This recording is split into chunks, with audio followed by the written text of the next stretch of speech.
Good afternoon mga ka-MyTrade! Welcome to MyTrade's Mid-Year Market Outlook 2026. I'm Kades from MyTrade and I will be your host for today's session. Kamusta naman kayo mga ka-MyTrade? Grabe. Sobrang bilis ng araw, no? Can you believe? July 1 na ngayon. Ako, hindi ako makapaniwala. Ewan ko lang kung kayo, nabibilisan din ba or nababagalan ba kayo sa takbo ng mga pangyayari nitong 2026? Parang kailan lang nag-meeting tayo ng ganito, market outlook last January, no? But if you are joining us here for the first time, welcome to MyTrade's mid-year market outlook. This is the second market outlook that we do for the year. This is where we pause, take a look at what has actually happened in the market, and ask the more important question: how should investors position themselves from here? And before we begin, we have around 86 people already watching us live. I would like you guys to type in the chat kayong 86, 84 na mga viewers natin at this point. Please type in the chat. Compared to January, are you now more bullish, more cautious, or waiting for clearer signals? Ano nang na-feel ninyo, guys, at this point? Are you more bullish, more cautious, or waiting for clearer signals? I will wait for your answers while you guys are typing in your comments in our comment section. Uulitin ko lang ulit yung tanong for those of you who are tuning in this afternoon. Ano ba, compared to January, are you now more bullish, more cautious, or waiting for clearer signals? Ayan, sabi ni Sir Julius Manalo, waiting daw siya. And then sabi ni Sir Carl Q3, none. Just keep on buying. Wow.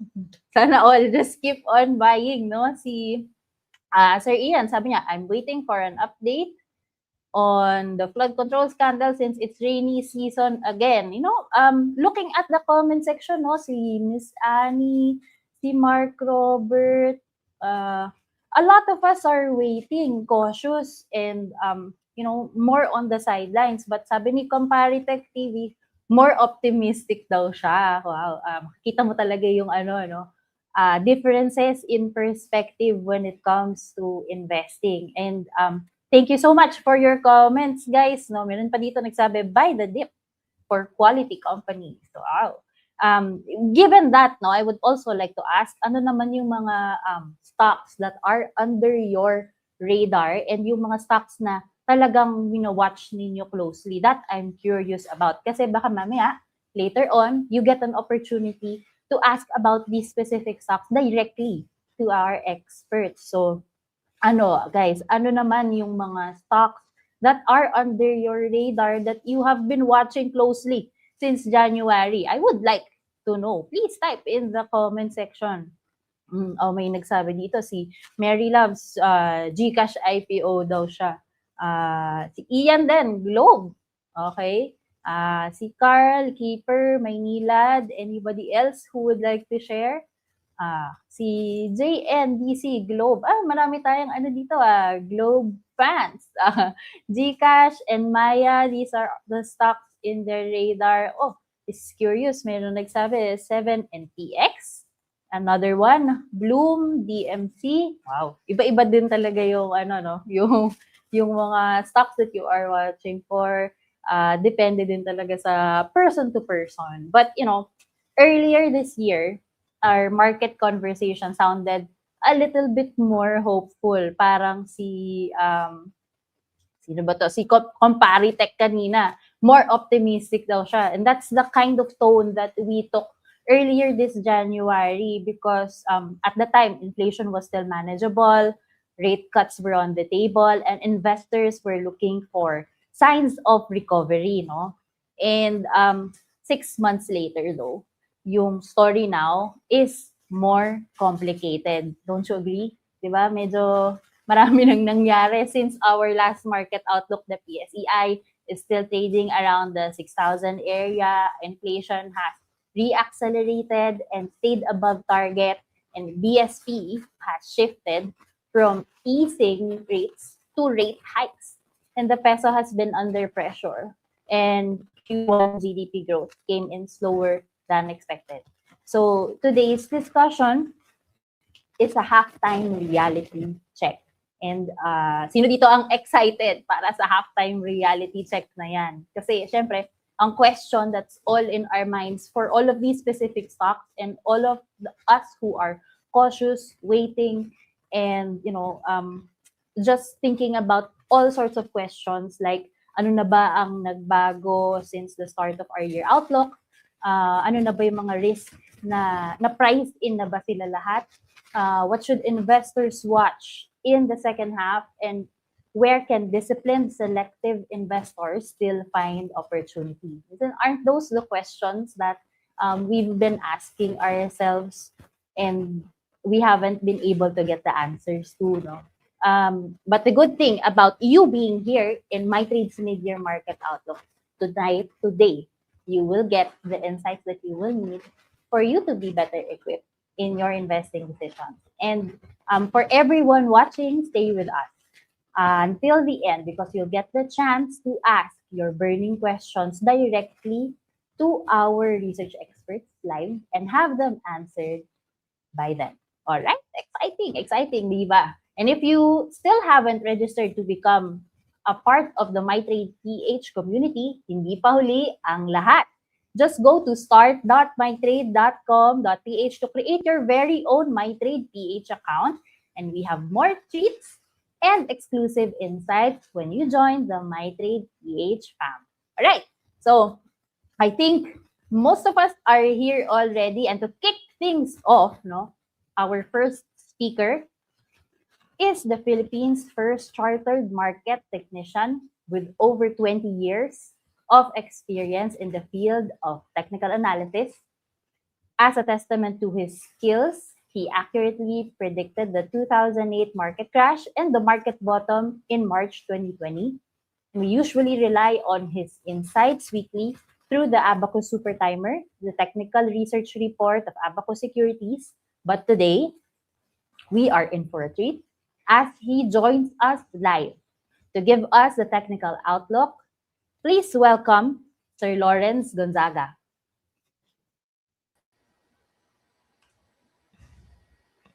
Okay. Hi, good Sir afternoon. Hapon. How are you doing, sir? Great. All right, doing great. And sir, I remember last January, no, we asked you what was your one word for 2026, and I recall that you said it was recovery. And it was Mm, unique because at that point in time, you and Sir Nicky said the same thing, said the same word for 2026. And that has never happened before. But this time, 6 months later, if we revisit the word, is that still applicable for the rest of 2026? Or is there a new word coming up already? the new word is wasted. The The market new has word is gone wasted. sideways in the past 6 months. The peso has depreciated by 5%, while inflation has eroded our purchasing power. In general, investors are worse off today than 6 months ago. We started the year quite strongly, up 10% for the PSE index, but the war in the Middle East happened and everything reversed. So right now we're essentially back to where we began. How will I navigate the next 6 months? Well, the word I shared was wasted. The second word, if I can share, is selective. Mm. All right. So from recovery to wasted, but there's still hope because you can be a little bit more selective in the opportunities, right there? Yes. All right. So, sir, the stage is yours. We are looking forward to hear what kind of selective opportunities we can take a look at in terms of technicals for the Mhm. market this H2. The floor is yours, sir. Yeah, we can go to the next slide. Okay. There's a market adage that says sell in May and go away. We believe that there will be pockets of opportunities, but we do not see a broad-based market rally. Without a catalyst, the local equity market will see more of the same lackluster trading. I'm looking for a potentially good entry during the seasonally weak September to October timeframe. So we can be selective as to our stock picks. We can also be selective as to when we put in our trades. As we can see in this longer term chart of the index, the market has gone sideways between 5,700 to 7,600 since year 2020. So in the past 6 years, the market has just been going sideways. There will be ups and downs, 5% here, 10% here, there. But in general, the market is not making any headway. And recently, we have a next slide. Recently, we have a spike to the 6,400 level, but this met resistance and the market quickly succumbed to more selling pressure, and the market is back to almost where it began before the spike upwards. At current price, we don't see much downside in the near term, but we need to see strong momentum, strong buying to push the market higher. Without that, the market will continue to be trading water. Next. We run our usual screen, which stocks are in an uptrend. Here we see a few stocks that are trading above the 50-day as well as the 200-day moving average line, as well as the 200-day moving average line. We have Globe, ICT, RRHI, but RRHI will be delisted. Aboitiz Equity Venture, Synergy Grid, PhilWeb, and Mondanisin. We can go to some of the slides as we go through the list of stocks we prepared for today. Next slide. Okay, here's Ayala Corporation. We see AC making a recovery, but at 4,000 at the 540 peso, there's a significant resistance at that level. The 200-day moving average line is near the 535 level, so that level would also be a resistance. Currently, it's doing 425. We don't see much downside, probably a little bit more pullback to 410, and eventually AC may attempt to break the 50-day moving average line at 440 pesos. Next. For ASEN, we see a range trade for ASEN. Resistance 353, support is near 284. We see the price holding at around 3 pesos. So near term, we are at a support level. We can see a potential bounce to 320 or 330 in the near term. Next. Okay, Ali. There's a clear downtrend channel that was broken recently, but the market, but Ali still has to consolidate after breaking this downtrend channel. It has to consolidate and make another breakout for it to go higher. The current resistance is 1536. If it can break 1536, we can see we may see Ali attempting 16 pesos in the near term. Next.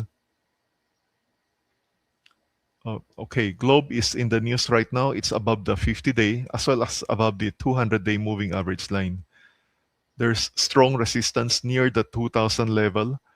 The recent spike to 1964 was a good chance to take profits on Globe. We don't see Globe breaking 2000 in the near term. More likely, Globe will consolidate as it traces out a pattern.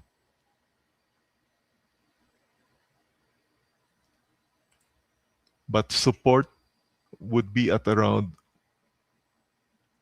1850 to 1830. Next.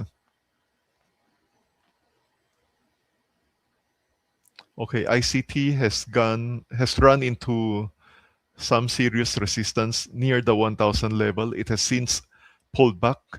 There's other resistance levels formed at 920 and 960. While it's above the 50-day and also above the 200-day moving average lines, currently the chart picture suggests more consolidation may be in store. Next. Okay, Jollibee made a good move above the 140 peso level today. If it can sustain this rally, it may soon target the next resistance at 160. However, the 50-day moving average line is at 142. So while it's above the 140 resistance, we have to see if it can push above the 50-day moving average line at 142.30. Uh, I think at this will lead to more consolidation rather than an outright breakout based on the chart pattern. Next. Okay, MWC, it has been falling like the water level in Angat. We see support near 32.15 and another one at 29.90. It's approaching the strong support level, so we just wait a little bit for Manila Water. Next. Okay, Maynilad likewise. Support near 19.38 and 18.90. That's the level we would be looking at. Next. SM has been trying to recover, but despite the strong buyback, the selling has equally been persistent. So there's resistance at 753, 759, and 765. We see more sideways action for SM in the near term. Next. Okay, SM Prime, almost similar picture. There's company buybacks almost every day, but still the price cannot rally. Um, we see good support probably around 18, while strong resistance is at 20 and 21. Next. URC, there's resistance near 65, 66, and 70.3, while support is at 59.70 and 55.90. URC, I think, is trying to form a bottom.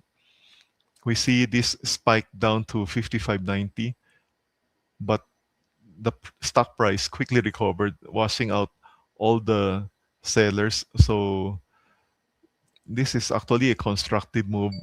We may see further consolidation, but I think the lows, we may have seen the lows already. Next. Okay, finally, we have the chart of gold. We showed this because it impacts a lot of the mining stocks like Apex and OGP. So unless gold recovers, Apex and OGP will remain under pressure. Gold is currently below the 50-day and also below the 200-day moving average line.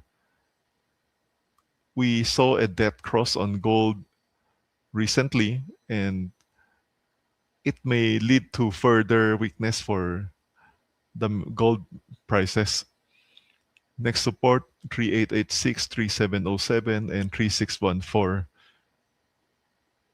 But we see stronger support will come in slightly below the 3,500 level. So there's no hurry to buy into Apex and OGP for now. And that concludes my part. Thank you.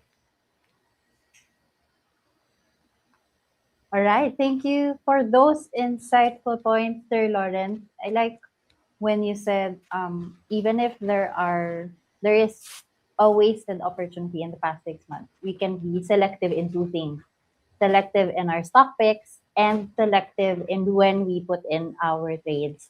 So we will do a deeper dive into that insight later on. We'll revisit that idea in our Q&A session. But for now, we'll see you again shortly. Sir Lawrence, thank you again and see you in a bit. Thank you. All right.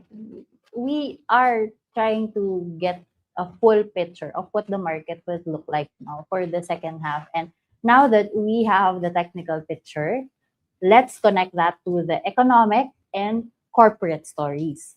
Like what we talked about earlier, the backdrop has changed since the start of the year because inflation is higher, rates are no longer on a downward path, and growth has slowed, and companies are navigating pressure from costs, demand, currency, and investor sentiment. And in this kind of market, fundamentals matter even more: earnings quality, balance sheet strength, cash flows, dividends valuations, and sector positioning. And leading this discussion is Abacus Securities, Head of Research, and the only Filipino recognized by Forbes magazine as one of Asia's best stock pickers, ranking in the top 5, to share his insights about the potential market trajectory for the rest of the year. You now have the floor, Sir Nicky Franco. Thanks, Hi, Sir Kadis. Good Nicky. afternoon, everyone. Welcome. Good afternoon, sir. Good I would, afternoon. before we dive into the topic that we have this afternoon, I understand that I will have to give the same question to you that I gave Sir Lawrence earlier because 6 months ago, you mentioned that this year is a recovery year and that there was supposed to be a window of opportunity in the next Mhm. 18 months for us to be able to take advantage of. Is it still the same 6 months later? What are your thoughts there? Well, obviously, I don't think anyone was expecting the war uh, in the Middle East, especially the closing of the strait that really pushed inflation higher because of the lack of oil. I wouldn't say that the window has closed, but it is definitely narrower than before. But I agree with Lawrence. There are pockets of opportunities, and that's something that uh, we will identify in the presentation this afternoon. All right. Thank you for that, Sir Nikki. We are very excited to hear more about your insights. You now have the floor. Take it away, sir. Thank you, Kadis. Okay, so for clients of Abacus who have been reading our daily reports in preparation or leading up to today's market outlook for the second half, we have been or we did post questions over the past few days with regard to the macro backdrop as well as particular sectors or specific sectors. And so the title of our presentation today is finding answers. Um, we hope to impart the answers to the questions that we posed over the past few days. So, as usual, we begin with the major factors that we believe will have significant impact on the equity market over the next 6 to 12 months. And I think the number one concern right now, well, at least for me, it's with regard to the Filipino consumer. As you can see in this chart, which goes back to just a moment, goes back to the 1990s. Um, there have been deeper troughs, there have been deeper trenches with regard to growth in final consumption expenditure, but we can disregard the biggest one, which is COVID. And aside from that, 2008 was a high base for consumer spending simply high because of the rice crisis in that year, which led to spiraling prices that were actually worse than what they are today.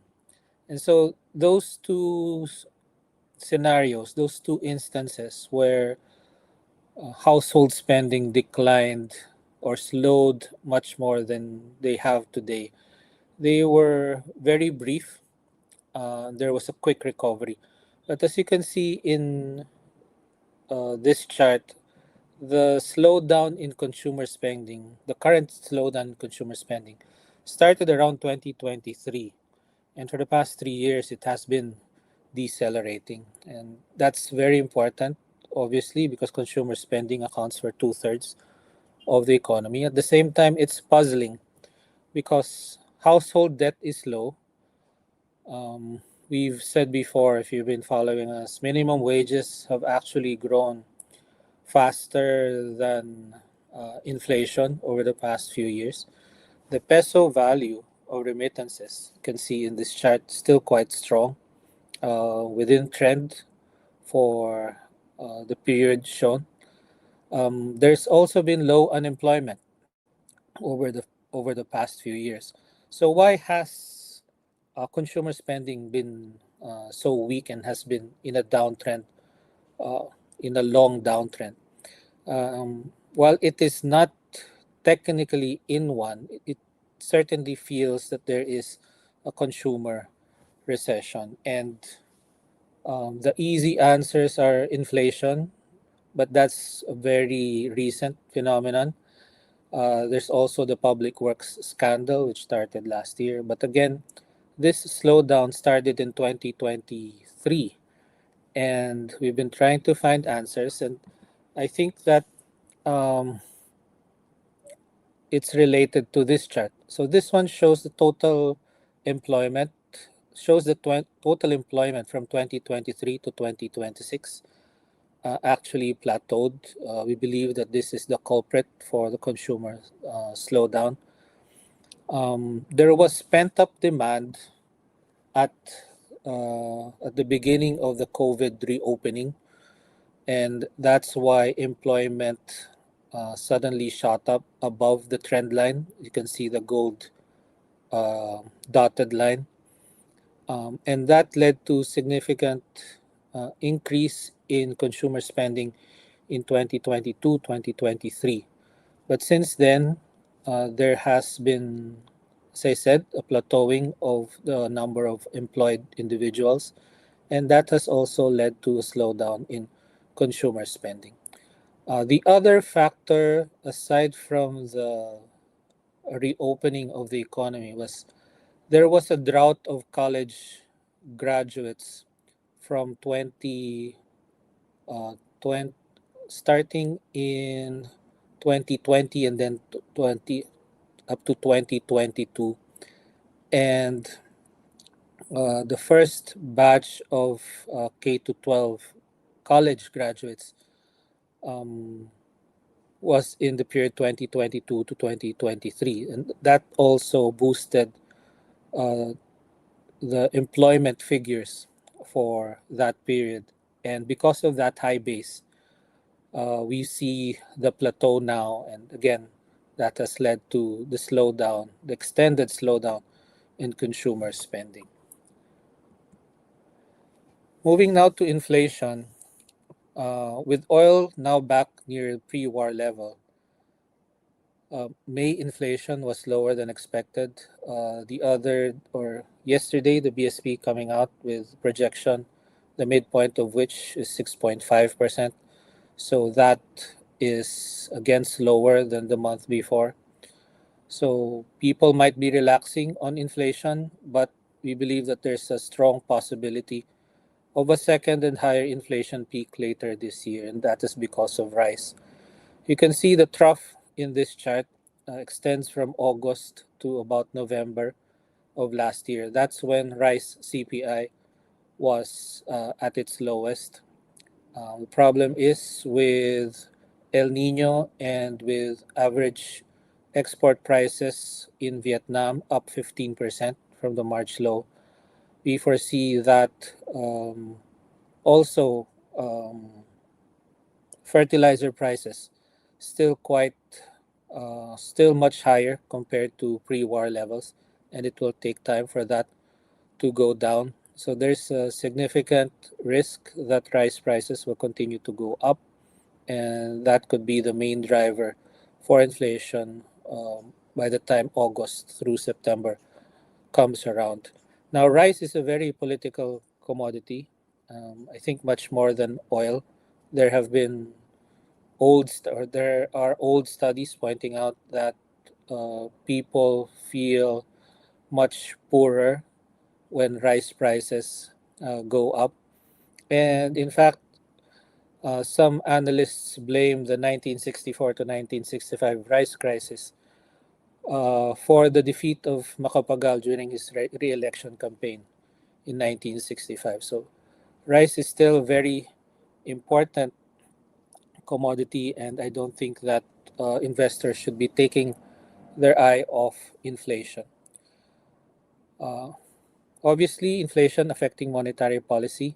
The Monetary Board has already raised interest rates by 50 basis points, and our base case is for another 50 basis points of tightening through the end of this year. The upside risks are greater in our view, again, due to rise inflation, El Nino again, and there's still the possibility that the peace in the Middle East might be broken. Just a few days ago, there was another exchange of strikes between the US and Iran. Hopefully, that doesn't happen again soon. Doesn't happen again at all. Um, the There's also going to be pressure on the BSP if the Fed decides to start its own tightening cycle, because as you can see in this chart, the rate differential between the BSP and the Fed is still quite narrow. So when the Fed starts to raise its own rates, there's definitely going to be less room for our own BSP. Next is on GDP growth. This chart, I guess, is very self-explanatory, quite weak over the past few quarters. Actually, when you look even earlier from the third quarter of 2024, it already started to, uh, or the economy started to produce weaker than expected growth numbers. That is, I believe, also related to the slowdown in consumer spending. Now, the second quarter of this year probably going to be weak as well. Early indicators have not been encouraging. However, because of the very low base in the third quarter and fourth quarter of last year, the numbers for the second half of this year should mechanically be better. However, that's not yet going to be evidence of a real recovery, especially since the war's effects are still coursing through supply chains. The public works scandal is still fresh in the minds of businessmen and keeping business confidence low. The government's capacity to spend is also constrained because of um, worsening credit metrics for the Philippines. So GDP is going to remain weak for the time being, at least for our forecast window. Moving on to liquidity, what I want to impart here in this chart, when you look at the light green line, that is the value of uh, daily value turnover for foreign flows. As you can see, it has um, ratcheted up significantly, but that is not because they are buying, they're actually selling. Show in the next chart that foreign selling has continued. So they've been actually ramping up selling over the past 6 to 12 months. Unfortunately, at the same time, domestic liquidity, as shown by the dark green line, is on a downtrend. So that's why I believe that the market's mood feels quite bad, quite glum, because um, foreign selling is not being absorbed as well as in the past. I think that this is one of the instances when there's a huge gap between foreign flows and local equity flows, especially during this time of foreign selling. So liquidity is likely to falter further over the next 6 months to 12 months, again, because the BSP is tightening. That is going to draw money back into fixed income. Also, the mega IPO of Mint is likely to cause fund managers to prepare for that by increasing their liquidity, increasing their cash levels in preparation for that IPO. As I mentioned, foreigners still selling. A cumulative net foreign selling over or since May of 2019 is close to about $9 billion. However, we've held for some time. Uh, we have had this belief for some time that foreigners don't need to return for the PSEI to rally. They just have to stop selling. Unfortunately, that doesn't seem to be in the cards at the moment, given the weak macro backdrop, stronger dollar, and looming impeachment drama.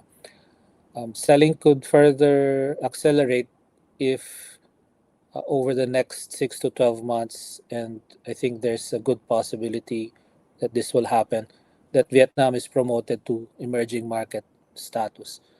Vietnam has been very busy trying to improve regulations, open up the economy, do everything that uh, the foreign uh, agencies are telling them to do. So I think there's a good possibility that Vietnam is going to be promoted to emerging market status over the next 6 to 12 months. And obviously, that's going to draw more money away from the Philippines as foreign investors reallocate. On the other hand, there could be a silver lining um, if MSCI decides to downgrade Indonesia to a frontier market. As you may have heard, there's been some controversy in equities markets in Indonesia because they don't have a lot of transparency with regard to the actual free float of the companies listed there, especially the big companies close that are uh, held quite substantially by their owners. In some cases, the actual floats are less than 10% or even 5%. So it's a waiting game with regard to Indonesia. It's one reason why their market is the worst performing benchmark, has the worst performing benchmark on a year to date basis. And downgrading Indonesia to frontier market status will obviously help the Philippines attract some inflows, at least temporarily. Last macro slide, obviously, we have to talk about the impeachment, which is expected to start next week. Um, Unfortunately, news reports show that there will be it's expected that there will be 92 trial days. That's more than 18 calendar weeks. So most of the time, it's probably going to be boring. But the trial could still produce a lot of evidence.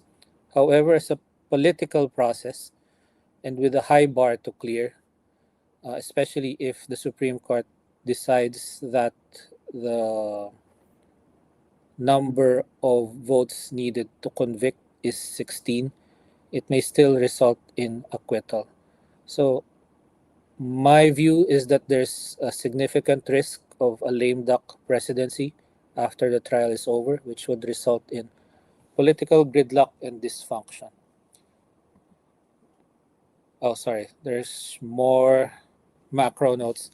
On corporate earnings, as you can see in this chart, um, about three-fourths or more than two-thirds of the companies have seen consensus EPS downgrades um, on a year-to-date basis, and about 25% of them have been quite substantial, ranging from 7% up to 27% for JFC.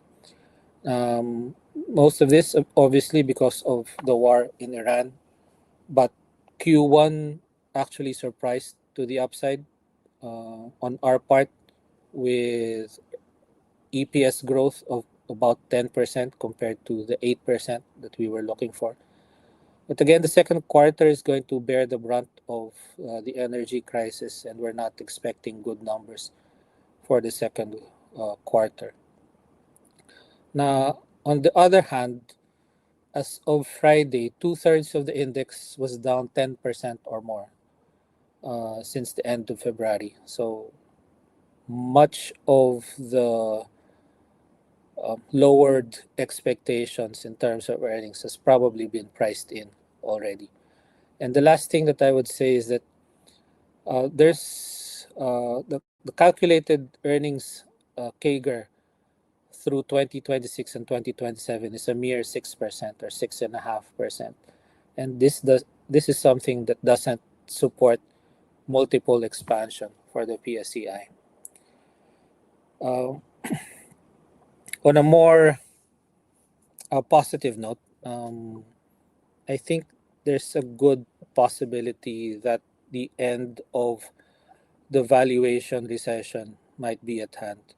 As you can see, the market derated so much from around 20 times or at least 18 times all the way down to nearly 8 times at one point last year.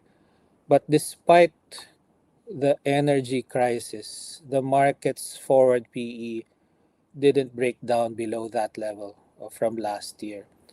So with such a bad scenario, and despite that, um, the forward PE holding above last year's low point in terms of forward PE, I think that there's a good possibility that valuations have really reached the low point, and that downside is finally limited at this point. Again, however, multiple expansion is unlikely because of the negative macro backdrop.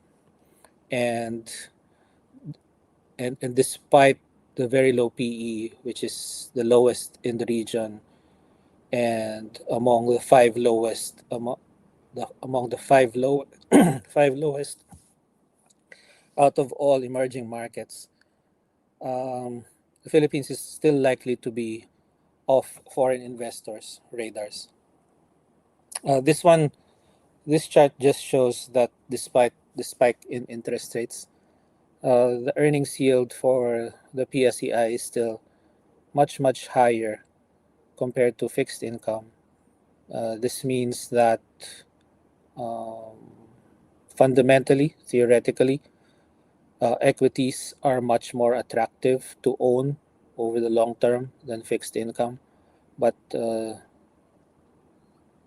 it has been the case for a number of years already, but yet there's been no significant rotation out of fixed income. Excuse me. Moving on to sectoral slides. Despite the high inflation and obviously the very surprising negative numbers for Jollibee in the first quarter, we are overweight on the consumer sector. One of the reasons for this is that, as you can see in this chart, consumer stocks are the best represented in this chart, and these are the companies whose current valuations are well below their historical levels. Uh, JFC having the biggest differential with regard to its historical PE. And we also have SM Prime, which is a proxy for consumer. URC, Wilcon, DNL, and CNPF are there. Now, again, the consumer has been in a slump, but um, I believe that that slump is about to end.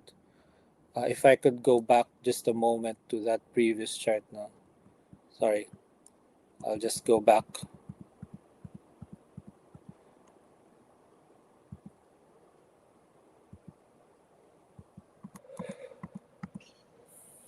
Here.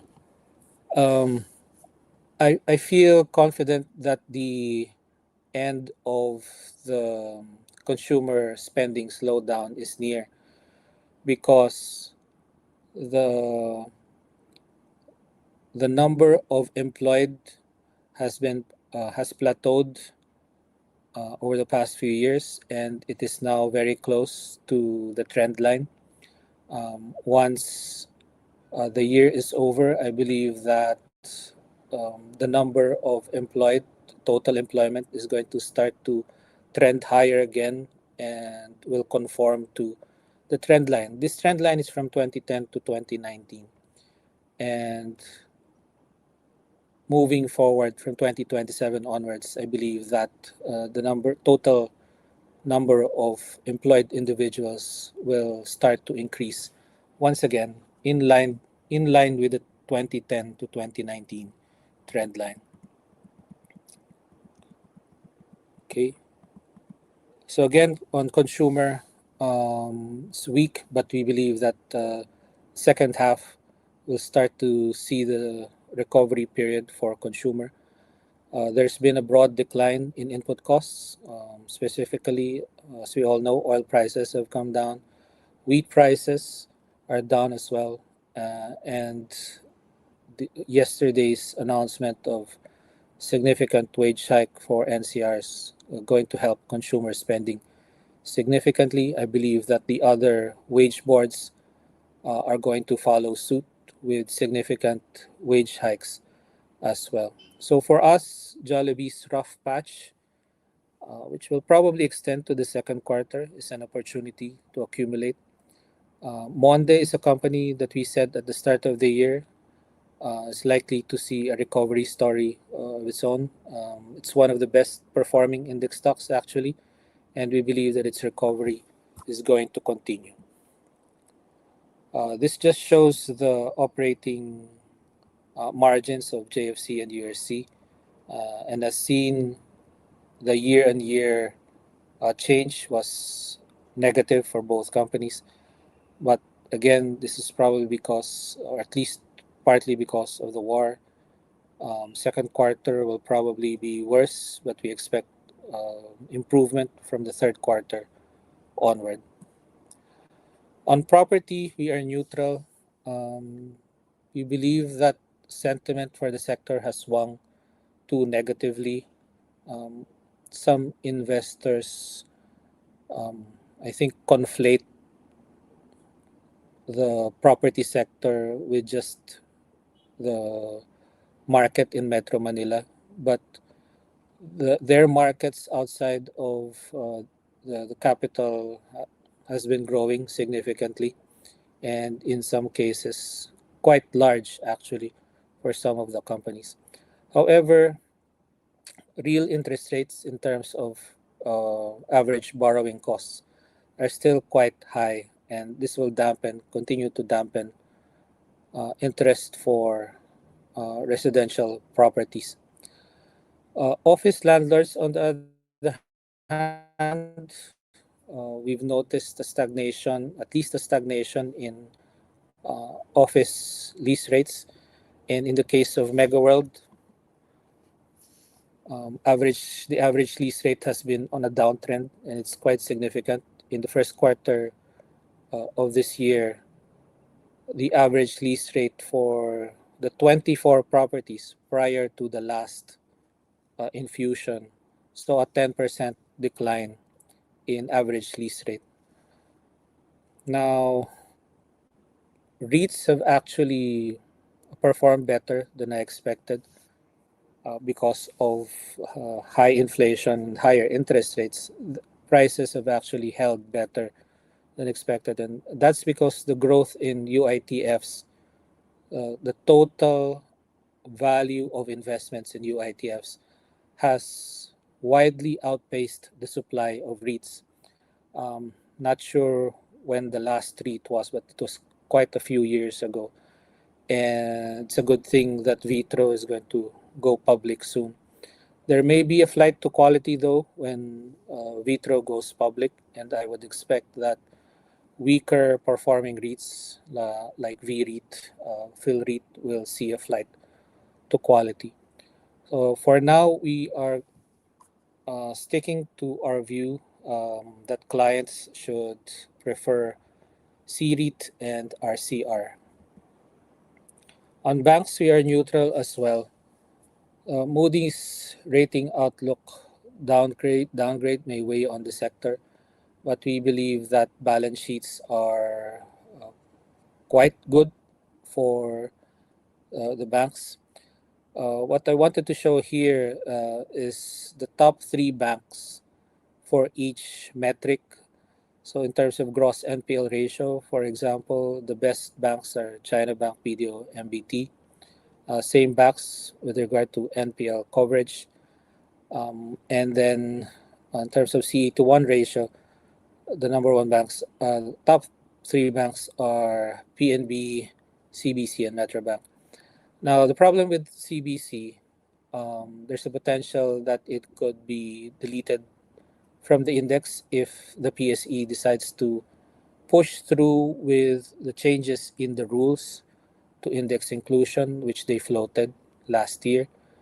Now, there's been no official word on that, but it is an overhang for the stock in our view. Also, CBC not as liquid, obviously, as the top three banks. And then on Metro Bank, the issue that we have with Metro Bank is that the change in its rolling 12-month forward EPS over the past, sorry, there's no date for this, but this is from 2016, I believe. The change, no, sorry, this is from the end of 2019. So since 2019, the forward EPS of China Bank has improved the most at plus 150%, followed by BPI and BDO at about 105% for each.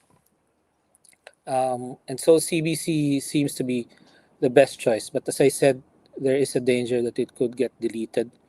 It's also less liquid. And then for Metro Bank, we see less earnings visibility for the bank. So we prefer BDO and BPI.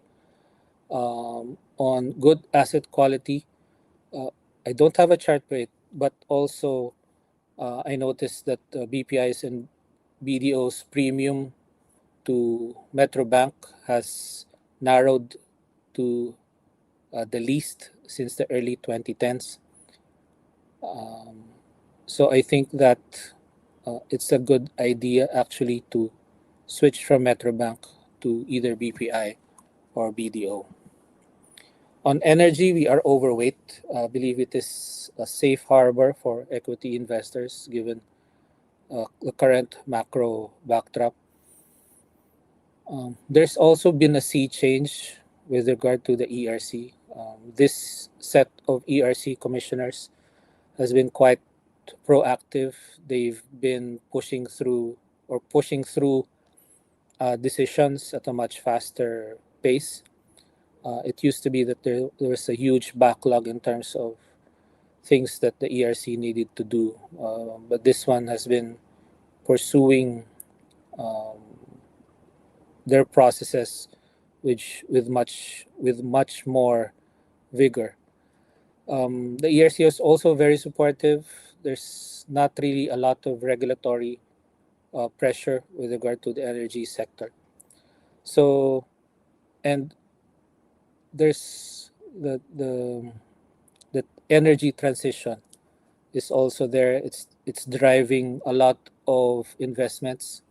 You can see that in the loan growth story for the energy sector. You can see the breakdown of loans of the banks, and the energy sector is the one that's been growing the fastest over the past 12, 18 months. And then second quarter earnings, on the other hand, may get a lift from higher Western prices and also higher demand on a nationwide basis. For reference, Luzon system demand in the first quarter was down almost 2%. In the second quarter, it was up more than 2%. So that's a 4% swing. Uh, I think these numbers are positive for the likes of Meralco, obviously, and companies like Semirara, Aboitiz Power. But overall, we still maintain um, our view that renewable stocks will outperform the legacy energy companies. On telecoms, we're also neutral. Globe and Tel will benefit at the onset when their fintechs list. But at the end of the day, they run the risk of getting orphaned once Mint and Maya are listed. I believe that there's significant possibility that there will be a migration of investors from the parent to the fintechs. So the current euphoria, as um, Lawrence mentioned earlier, might be a good opportunity to reduce exposure to Globe.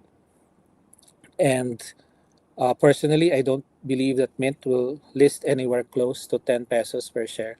That number is just a placeholder for the prospectus. Um, from experience, I think most will agree that the initial offer price is often bloated. In the case, for example, of Maynila, the initial offer price was 20. They settled for 15.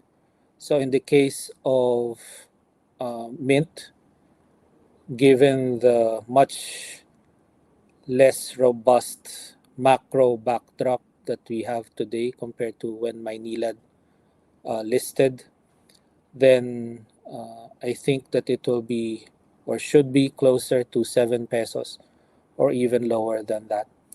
Also, there's a risk that fund flows out of telecoms will happen.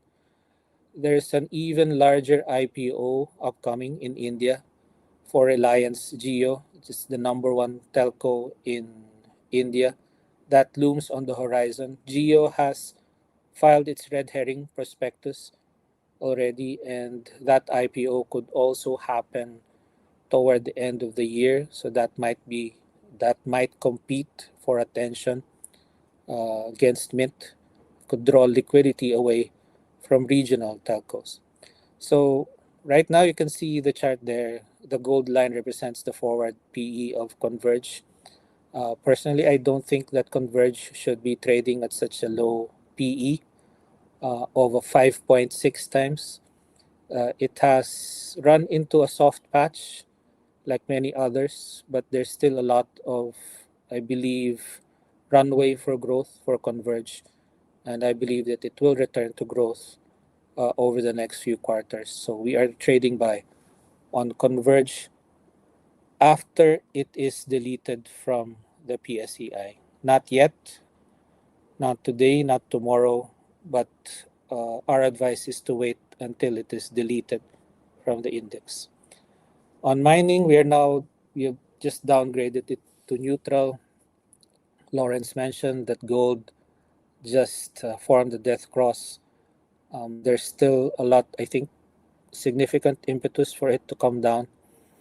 Um, High oil prices previously really pushed inflation higher on a global basis, and central banks are now tightening on a global basis.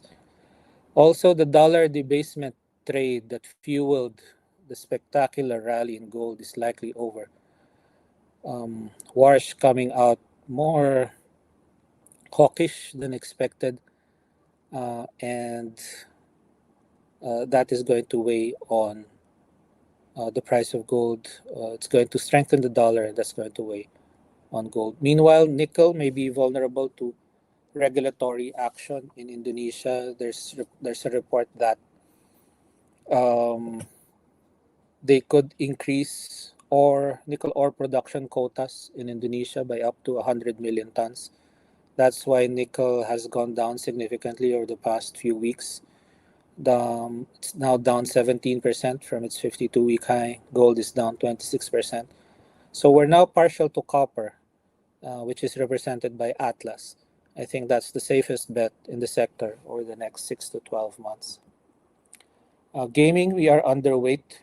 I don't think that there's any significant catalyst for physical casinos. They've been trying to break into the online space, but that's going to cost a lot of money. That's going to hurt cash flows even more. On the other hand, Plus trying to break into the physical casino business. So there's now this overlap that wasn't there before, and I believe that it detracts from the value of both sides. The other thing that I want to mention on Bloom specifically, there the company has posted, I believe, 4 or 5 quarters of negative free cash flows out of the last 6 or 7. So overall, negative for the past 18 months. And that is despite cost cutting, despite the debt restructuring that they did. And unfortunately, 100% of Bloom's loans are floating in nature. So they are very much exposed to the higher interest rate environment. Lastly, on construction, we are overweight. I know there's a lot of noise on the residential side as well as on the office side, but if you zoom out and look at the horizon, you may see that there's a long list of mega infrastructure projects, both public and private, that are in the pipeline and will enter their construction phases, or they'll enter peak construction phases over the window from 2027 to 2030. This chart enumerates a number of them, and if you total the total cost, if you total the cost for all of these, it comes out to about 3.6 trillion. That's about 15% of GDP. And construction is one of the sectors that has the highest multiplier effects for the economy. On top of that, the administration saying that flood control projects will again be budgeted starting next year. And by the second half of next year, I think um, it's this spending spending ahead of the 2028 elections is going to accelerate. So obviously this benefits construction companies like DMC and Megawide, but there's also that lone company remaining out of the few publicly listed cement companies. CHP may return to profitability by next year on significant increase in demand for cement. I believe that the order is in the millions of bags per year. Once the bulk of these projects reach their peak construction phase, particularly 2028 and 2029. So keep your eye on CHP. So just to summarize, it's a smaller window of opportunity than we thought. Again, the macro backdrop is negative, but as I said, there are pockets of opportunity. I mentioned that we are overweight on consumer, energy, and construction. We're actually neutral on most of the other sectors, and we are only underweight on gaming and REITs.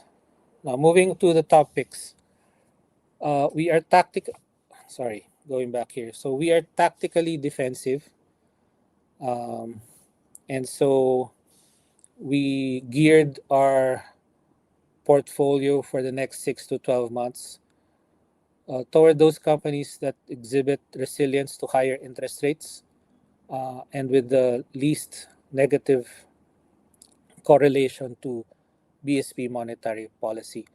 We also look for companies that are within 15%, sorry for the typo, 15% of their 52-week lows and are trading at least 1.5 standard deviations from their long-term mean. That's why I showed that chart earlier. So these are the companies that meet at least 3 of the 4 criteria. The yellow rectangles represent that they failed that criteria. The others, the gray ones, mean that there's not enough data to compute for that metric. So these again are the companies with at least 3 of the 4 criteria. Of these companies, we chose SM, CNPF, JFC, SM Prime, and URC. Sorry, excuse me.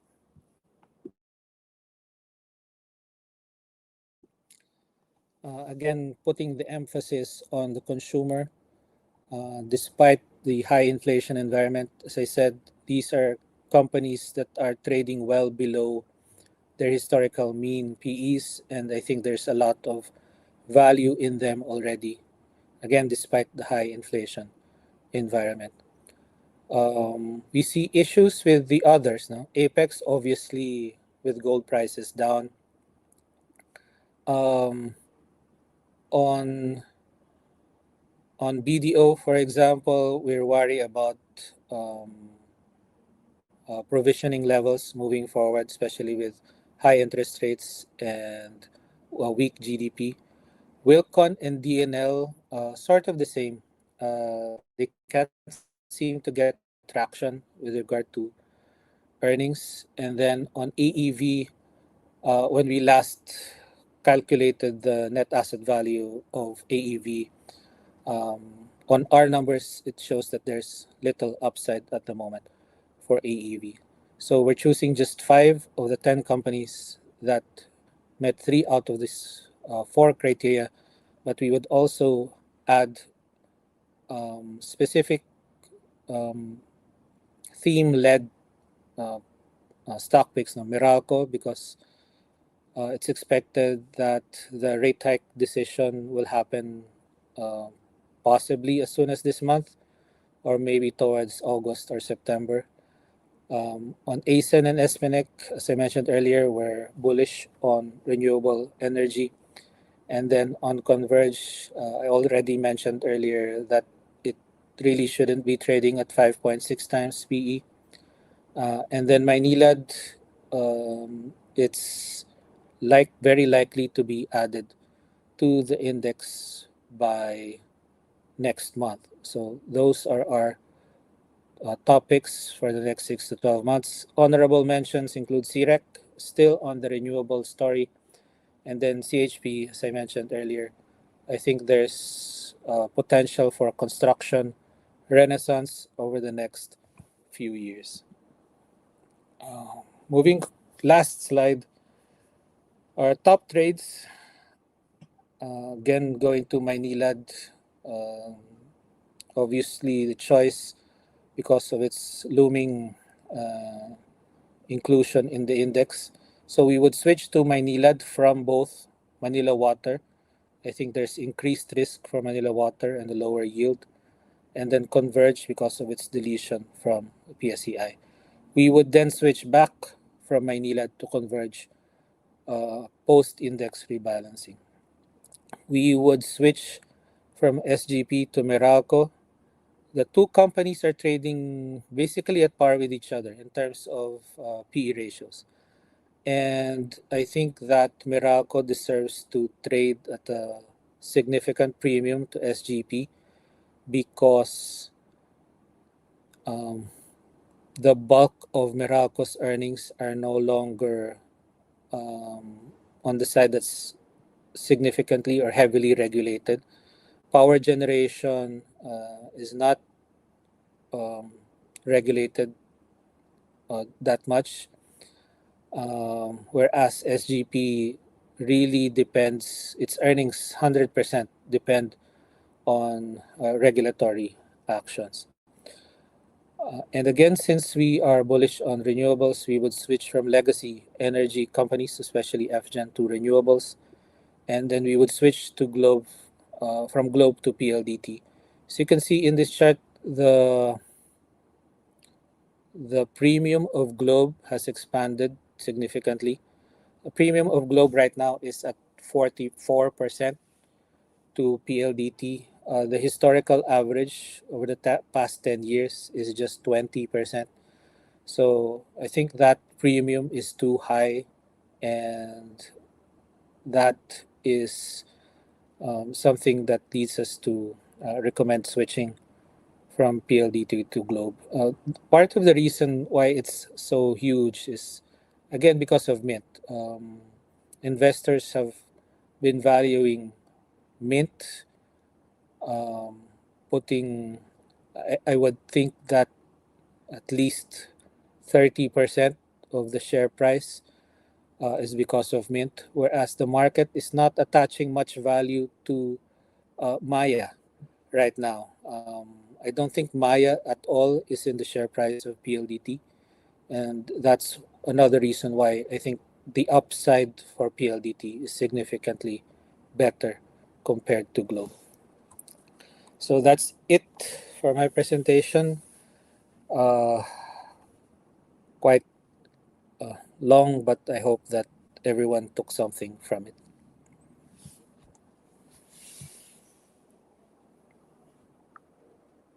Thank you so much for the presentation, Sir Nicky.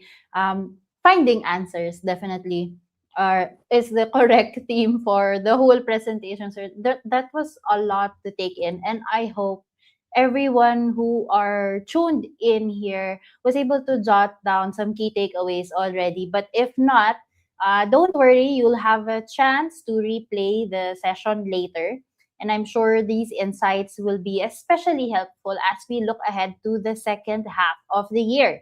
And now I've been seeing some interesting questions come in even while the presentation is ongoing. But at this point, I'd like to welcome Sir Lawrence back to the floor.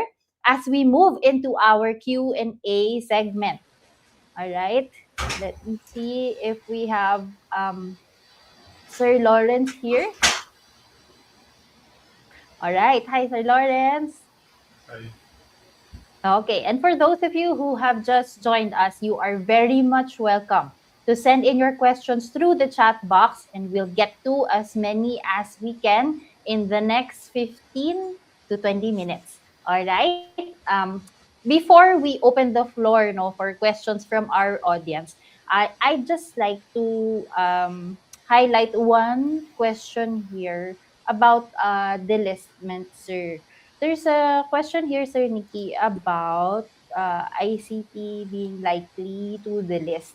Would you be able to like walk us through this, Sir Nicky? This delisting talk, is this something that we should be watching, or is this just noise that comes with being the biggest name on the board? And paano kung ako, may hawak akong ICT? What does that mean for an ordinary Filipino holding ICT in their portfolio if it does happen? It's really hard to speculate um in this case. Um, it's it's quite a large. It's the biggest company. It reached a market cap of 2 trillion at one point, exceeding 2 trillion. So it would cost Mr. Razon close to a trillion pesos to buy out minority shareholders. So in terms of that, the the reality is that it would be very difficult to try to delist the company. I would attach um, a very small probability that it could happen, and I am only leaving maybe 5% probability that it could happen simply because, as quoted by Insider PH, management was saying no comment. So um, when that is the sort of answer that you get, it gets your mind thinking. So a simple no uh, Would have would have sufficed. been, It's very yeah, showbiz yung no comments, sir. yeah. So again, I would attach very small probability. With regard to the question of what you should do, you should simply look at the value. No, I know that other houses have slightly higher target prices than ours, but I think what we've said is that our price target is firm at 880. We would be looking only to add or to initiate positions on ICT significantly below that level. So closer to 800, in my view, would be the safer strategy, no, with regard to ICT. And I would be selling actually if it rallies above 1,000 again. Mhm. All right. Thank you so much for that, Sir Nicky. So with that, let's dive into the Q&A. And maybe, Sir Lawrence, you could rehash a few key entry points for ICT for those who are like really interested into still getting into the stock.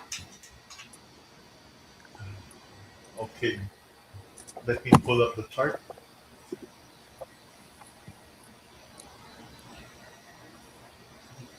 ICT 50-day moving average line at 816.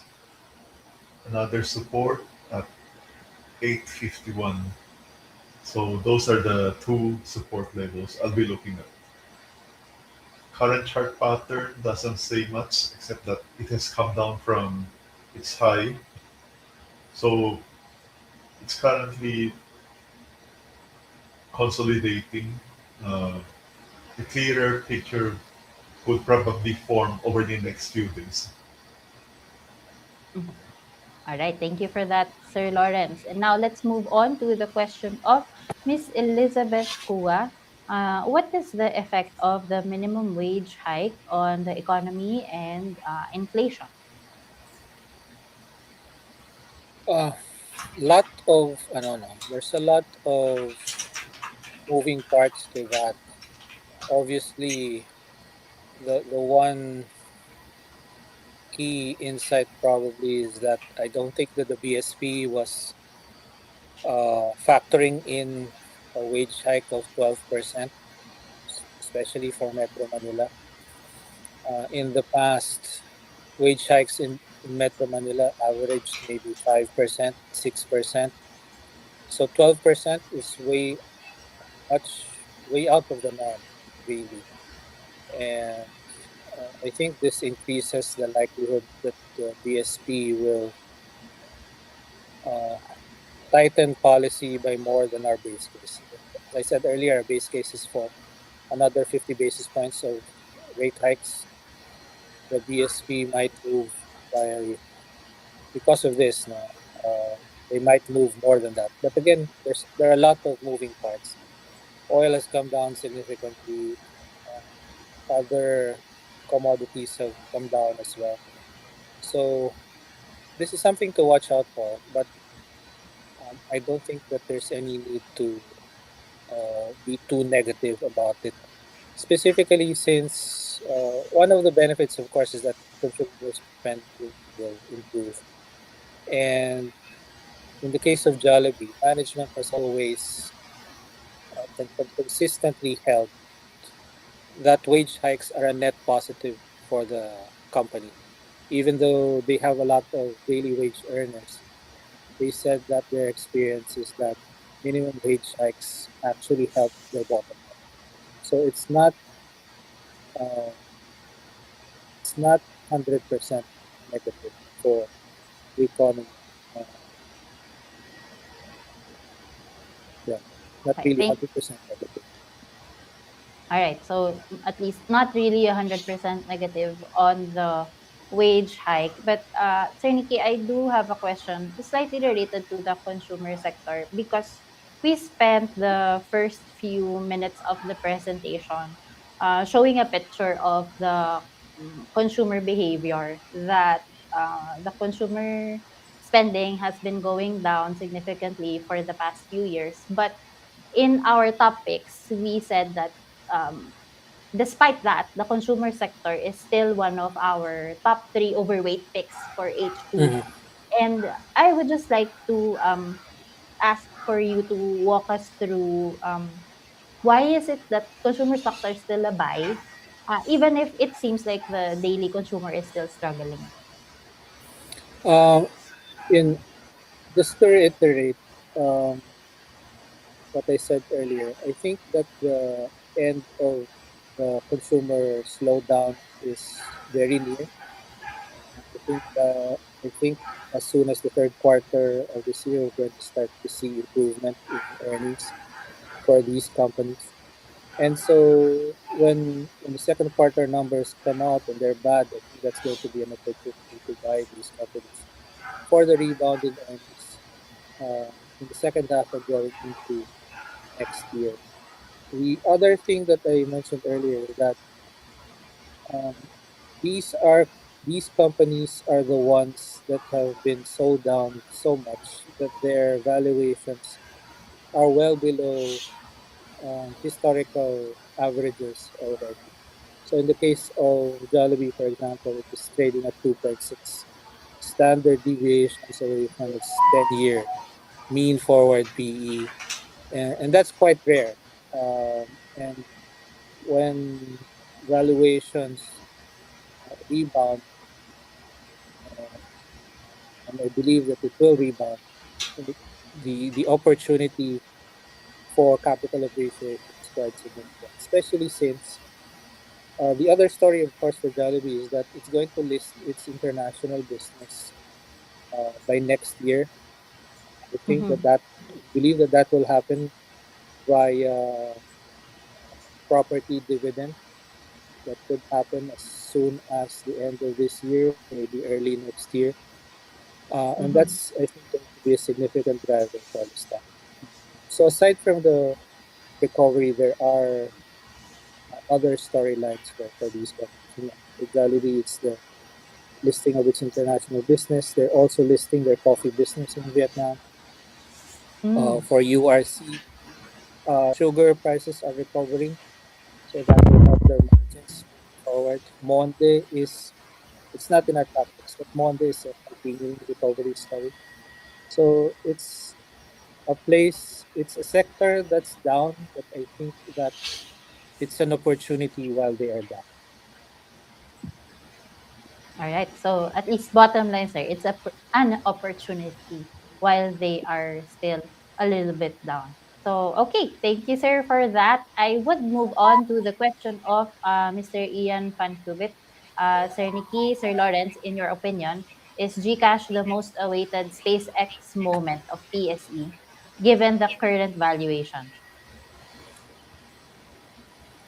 I've been asked this question, maybe not exactly the same way, uh, and I know that this was a headline for one of the news outlets, but the situation of SpaceX and Mint are quite different.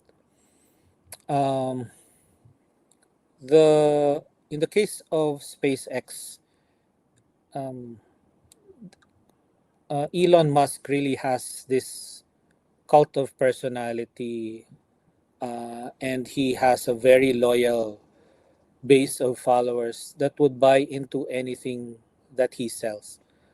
Um, Technology, space, also something that global investors can absolutely relate to. And the problem, in my view, with Mint, it's a local story. It's a Philippine consumer story, and unfortunately, the macro backdrop for the Philippines is not that good. Um, I've also been on the record as saying that maybe Mint waited too long to go public. Um, I'm sure that management um, will say otherwise, but it's so big right now that it's difficult to grow as fast as it has in the next few years compared to the previous few years. So Gcash or Mint may well indeed be the biggest IPO ever, but as I said earlier, it's definitely not going to list anywhere near the 10 pesos in the initial prospectus. All right. Maybe Sir Lawrence can share a technical perspective on Globe at the moment. Is there like room for it to trend upwards, or the trend on a different direction? There's heavy resistance near the 2000 level. So for the meantime, whenever the stock approaches or get close to the 2000 level, there will be sellers coming up. So I think for the meantime, Globe will have a hard time going beyond beyond 2000. And another word on the SpaceX moment of the PSE. I remember one IPO that I participated in a small way before was BDO. Despite being the largest bank at that time, uh, a lot of investors were really looking forward to BDO. And if I remember correctly, on the first day, it dropped. And eventually, from the IPO price, it dropped all the way to, it dropped by around 19 or 20% from the IPO price. So that's something for retail investors to be worried about. Not all IPOs go up, some go down, even below IPO price. Okay, thank you for that insight, Sir Lawrence. Grabe, iba talaga yung may years of experience in the market. Talagang may kwentong historical pa from an actual example of an IPO. And at least this is a learning experience for everybody. Not all IPOs go up, some of them go down. It's just what the market does for you. Okay. So, next question tayo. I hope, Sir Ian, you got a few insights from the answers of Sir Nicky and Sir Lawrence. But let's move on to the question of Svein Pacho. Again, for ICT, because there has been some rumors about this also. Is it more beneficial for them to list in Hong Kong rather than the PSE? Would they opt for dual listing? Should they opt for dual listing instead? Um, yeah, that's the dual listing option is always there, and that's why speculation of delisting here and then listing somewhere else doesn't make that much sense to me. But maybe it's something that only management knows now. Obviously, we don't have all the information. There are, or there may be other considerations that we obviously are not privy to. But when you look at the valuations of ICTSI, especially when it peaked, it's already well above 20 times PE. And um, even if it lists abroad, I don't think that there's significant room for multiple expansion beyond 25 times, for example. Um, so while it may be beneficial, I don't know if it would be worth it to buy out minority investors to the tune of nearly 1 trillion pesos. So, um, I don't think that I don't think there's significant benefit. Okay, thank you for that, Sir Nicky. Let's move on to the question of Marky Boy. Sabi niya, why is Maynila going down if it will be included in the index next month? Uh, Probably a lot of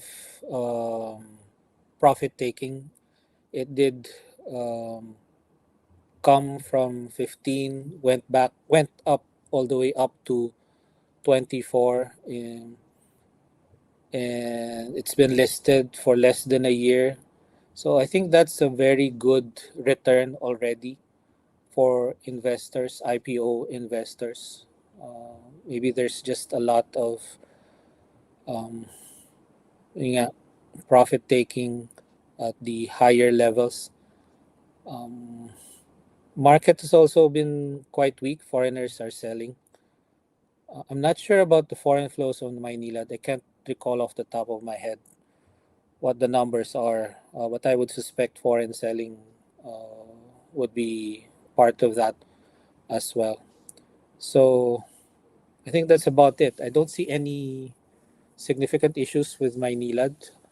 Uh, it it has significant advantages, for example, over Manila Water. Maynilad's debts are all fixed. Manila Water's mostly floating rate in nature.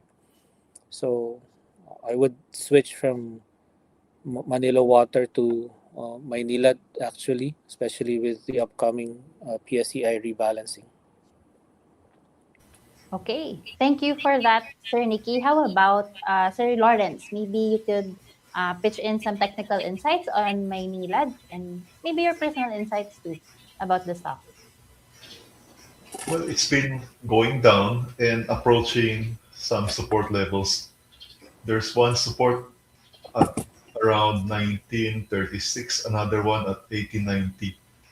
We have not seen an upside reversal signal yet, so the trend for now is currently down. So we'll just wait for buy signals to appear. And why is it going down? Maybe Nikki would know better. So I'm just looking at the chart; it's still going down, downtrend. Mhm. All right. At least, okay. So for Maynila, the chart is still going on a downtrend. So if Sir Nicky is recommending a switch from MWC to Maynilad, What's a good entry point, Sir Lawrence? Should we wait a little bit longer? We can wait a little bit longer since there is no upside reversal signal yet. Mm, Yeah, the support is around 1890. Mhm. all right. Okay. Thank you Yeah, for and that. going back to the BDO example I gave, I Yes. just checked. BDO went down by almost 30%. It's down. It was down 28% from IPO price to the bottom before it finally start going up. Mm-hmm.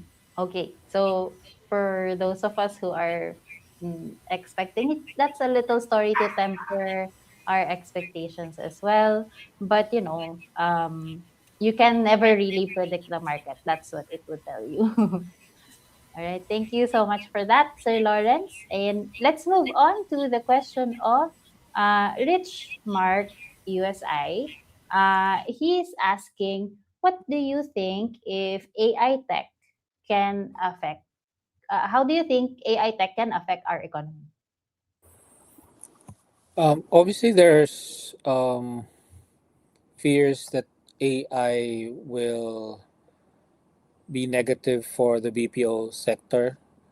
Uh, we did a note back in February highlighting the concerns specifically for low value added services that are outsourced to the Philippines. No, what's this call center jobs, tech support. Those are relatively low value added, and there have been concerns. But in the past few weeks, my own personal concerns have been tempered for a number of reasons. Number one, um, the BPO association itself, and I've been in touch with them, and they acknowledge the risks, but they also say that AI can also create jobs. And more recently, they actually predicted that growth will continue into 2027 at least. They don't project more than 1 or 2 years ahead. So there's still the possibility that it could negatively impact in 2028 or beyond. But the other reason that tempered my fears with regard to AI is that even companies like Microsoft have been pulling back on the use of AI. Um, it really, it's not cheap. AI is not cheap. There's, I think, a misconception that um, it doesn't cost a lot because all of us have used Chat GPT or Claude or something, and it can spit out answers at no cost. But apparently, commercial users find it very expensive at the moment, and that's why Microsoft, for example, banned its engineers from directly accessing Anthropic's models, and they went back to their in-house Copilot. So it's not just Microsoft. Other large companies are pulling back, and some even say that the cost of replacing a human call center employee might be too prohibitive, at least in the near future and in the medium term. So my concerns have been tempered with regard to that. Thank you for that, Sir Nikki. How about Sir Lawrence? Maybe you have a few insights on this one. What do you think how AI can affect our economy? Well, the main concern for me that I can think of is entry level positions for fresh grads. Every year we produce like 600 to 700,000 fresh graduates who need a first job to be able to uh, get his or her foot into the workforce. So without this first job, it will be very difficult for that individual. It will be probably a series of odd jobs or join the gig economy, etc. Some of the things that AI can replace, I think, are uh, most are the entry level positions. That's what I read, and when I thought about it, that makes sense. Um, so for the fresh grads, that's a real concern. As for the economy, well, uh, the way I use AI is to uh, use DeepSeek for most of the simple question and answers because it gives unlimited answers for free for us when you go to ChatGPT. After a few series of question and answers, it will ask you to upgrade. So I use DeepSeek for most of my AI stuff, and uh, I use ChatGPT to generate images. So I've been using AI for free for the past few months. I don't know how that will affect the economy, but for example, if you want to design a logo or design something, you can ask DeepSeek to uh, give suggestion, etc., and make a prompt which I copy paste into ChatGPT, and there comes a decent looking logo. So I do not have to pay a graphic designer for that. That's my one small example. So you can think of many other things probably along that line. All right, sir. I like how you both said there are risks, but there are also benefits to the economy when AI comes in. And at least for those who are entry level, that's a real risk for them. But we talk to students a lot. We teach them how to do financial literacy and everything, but we always encourage them to upskill so that they won't be left behind, because at the end of the day AI still, at least at this point, requires a little bit of human intervention. So if they know how to use AI to increase productivity, it should be net positive for the economy as well, because people are more productive. Like you said, Sir Lawrence, there are some items that you can do with AI that you don't need to hire another person to do. There are pros and cons to that, but mostly it's productivity. And if used well, it can definitely give a boost to our economy. So I hope, Rich, Marcus, you got some insights from us three on that question. But let's move on to the question of Stephen Gerard Militante. He asked, post-war, what sectors should we focus on between consumers or banks? I don't think gold will be a downtrend already. As I mentioned earlier, we're overweight on consumer. The there's been a very long downtrend or slowdown in consumer spending growth, but I think that that's going to come to an end soon. That's why we are positive on consumer despite high inflation. On banks, on the other hand, with weak GDP numbers, high inflation, higher interest rates, that's possibly going to hurt their bottom line because their expected credit loss models probably take these factors into account. So when GDP is weak, when inflation is up, and interest rates are rising, I think that may induce higher provisioning levels for the banks. So I wouldn't. We're neutral on banks as a whole because valuations are also down quite substantially already, but the I don't think the upside is there for banks. On gold, speaking of a downtrend, I guess that's more of a question for Lawrence. Yes, Yes, sir. Sir Lawrence. for gold we identified several support levels earlier. the one strong support level that I'm looking at, that's where gold broke out and rose significantly. That level was slightly below 3,500.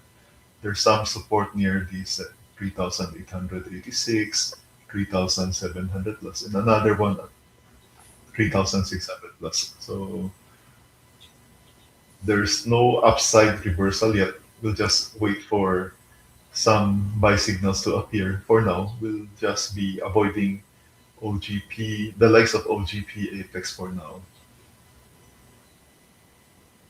Okay. Thank you for those insights, Sir Lawrence. I hope we were able to answer your question, Stephen.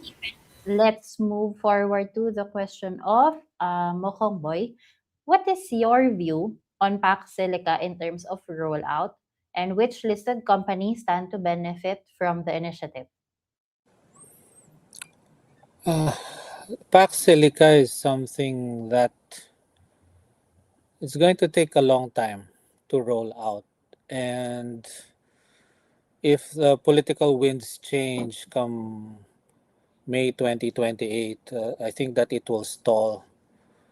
I think it would be put on the back burner if the next administration is more China friendly, for example. So I'm not putting too much stock in Pack Silica, but obviously there are companies that would stand to benefit. FLI, for example, has significant presence within Clark. They have two separate developments there or projects there. Ayala Land has the Alviera estate that's quite big. I believe that's more than 1,000 hectares. It's on the periphery of Pac Silica, so it might benefit. Construction companies, that's also something that could be on the horizon for construction companies. They the the fact that they are targeting, for example, data centers, that's going to be high margin business, potentially high margin business for construction companies. Data centers also are more cement intensive than the usual building. So construction companies would stand to benefit as well. Um, so I wrote something about it actually, but those are the companies that would first come to mind to me right now. But again, I wouldn't put too much stock in Pac Silica for the moment. I don't think anything significant is going to happen over the next 12 to 18 months, and it could simply be cut short uh, by the May 2028 elections. Okay, thank you for that, Sir Nikki. How about Sir Lawrence? Do you have any insights for the Pac Silica initiative? Same here. I agree with Sir Nicky. There's really not much benefit for the listed companies outright. What's what will be impacted is actually the environmental impact. No? That's something that we have to think about because data centers uses a lot of water. Even a medium-sized facility can use 1.4 million liters of water per day. Mhm. For a large plant, it can use 37 to 38 million liters of water. That's according to DeepSeek. Yes, sir.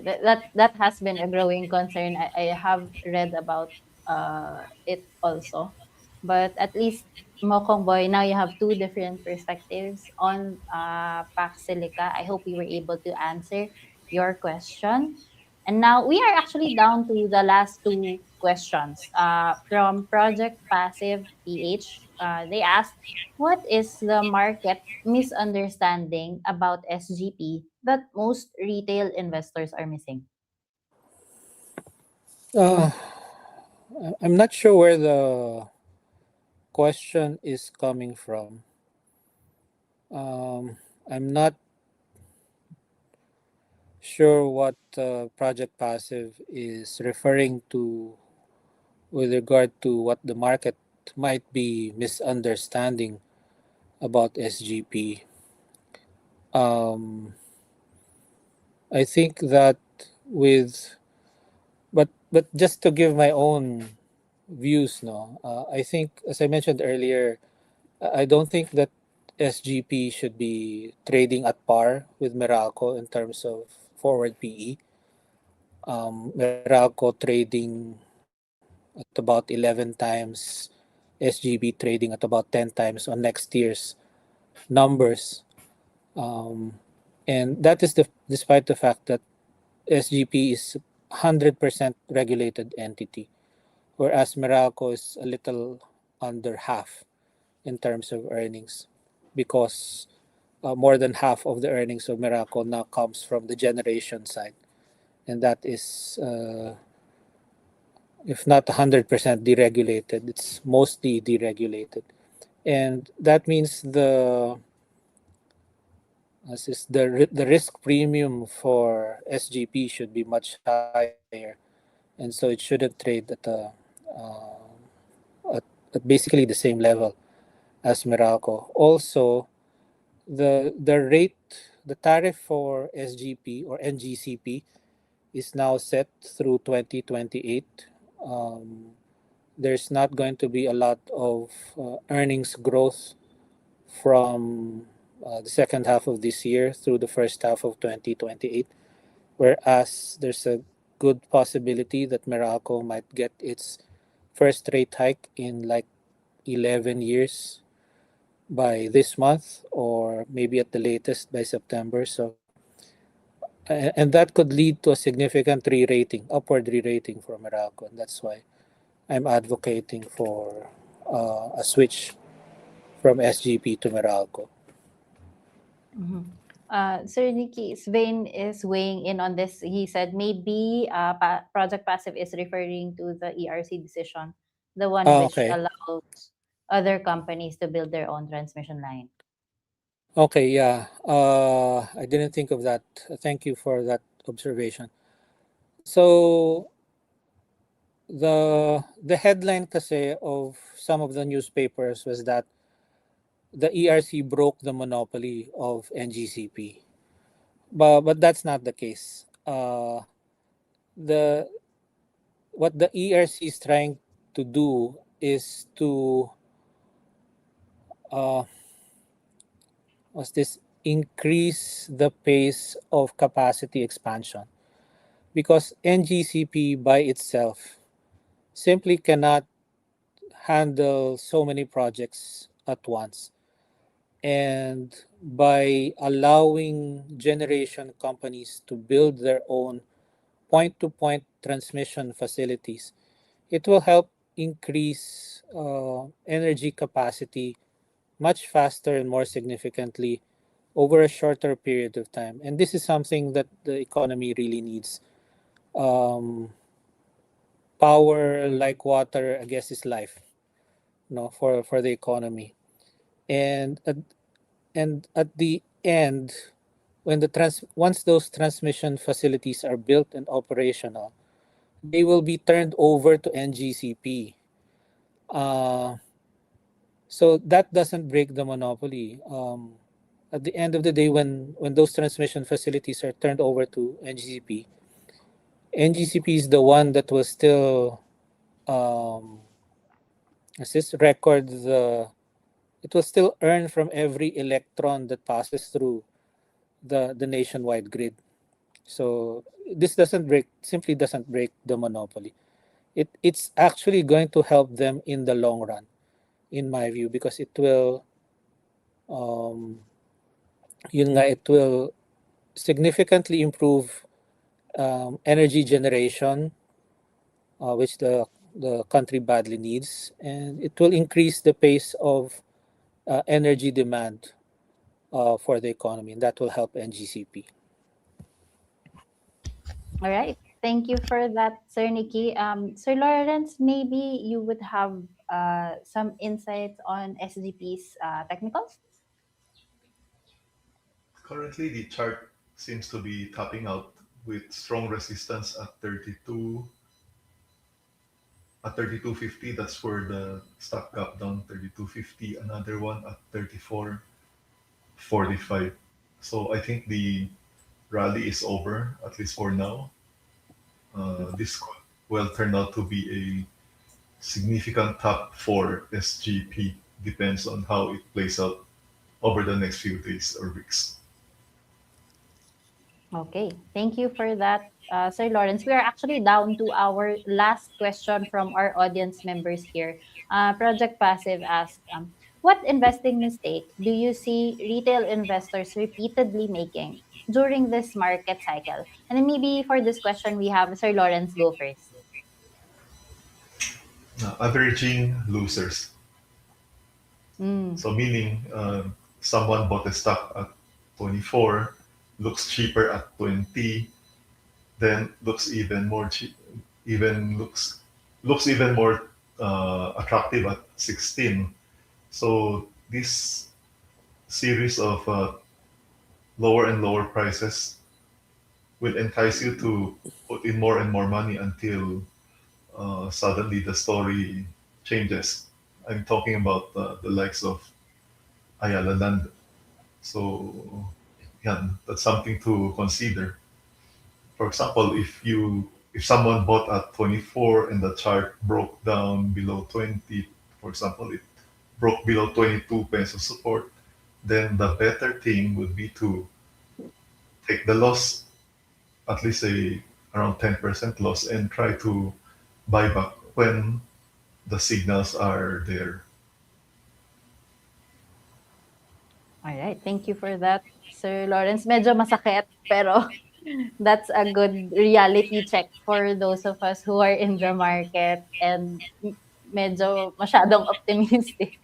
We need to be realistic also and disciplined sometimes. So thank you for that, Sir Lawrence. Maybe, Sir Nicky, what are your insights on this question? What investing mistake do you see retail investors Ako repeatedly I'm make during going this market cycle?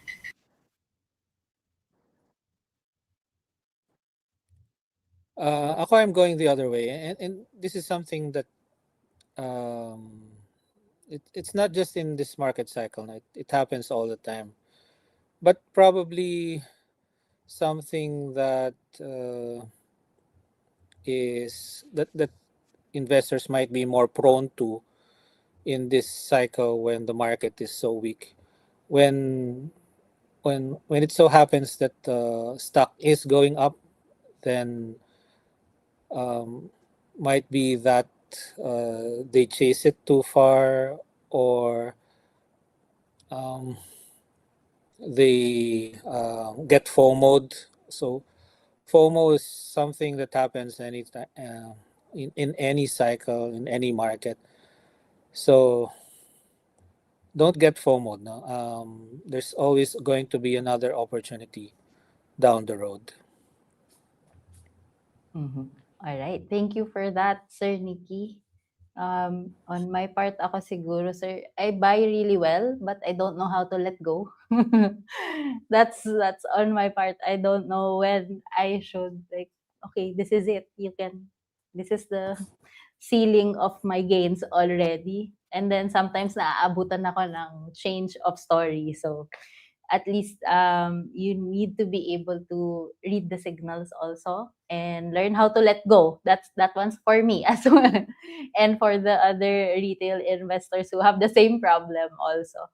But before we close, I would just like to ask Sir Lawrence and Sir Nikki to share a few parting words, because that's our last question from our audience members so far. And now I would like to ask your parting words. Maybe we'll start with Sir Lawrence again. Well, we've wasted 6 months. Practically, the market has gone nowhere. Uh, I would be inclined to wait a few more months because we're entering a seasonally weak period. That's the September October period. So if the market falls further, that may be a great buying opportunity for next year. Yeah, Okay. I've noticed that as well. Um, I think the numbers speak for themselves that the next few months are usually the weakest portion on average for the market. We also have the impeachment coming up next week that could uh, produce some drama. So yeah, in this market where um, the economy is weak, interest rates are rising.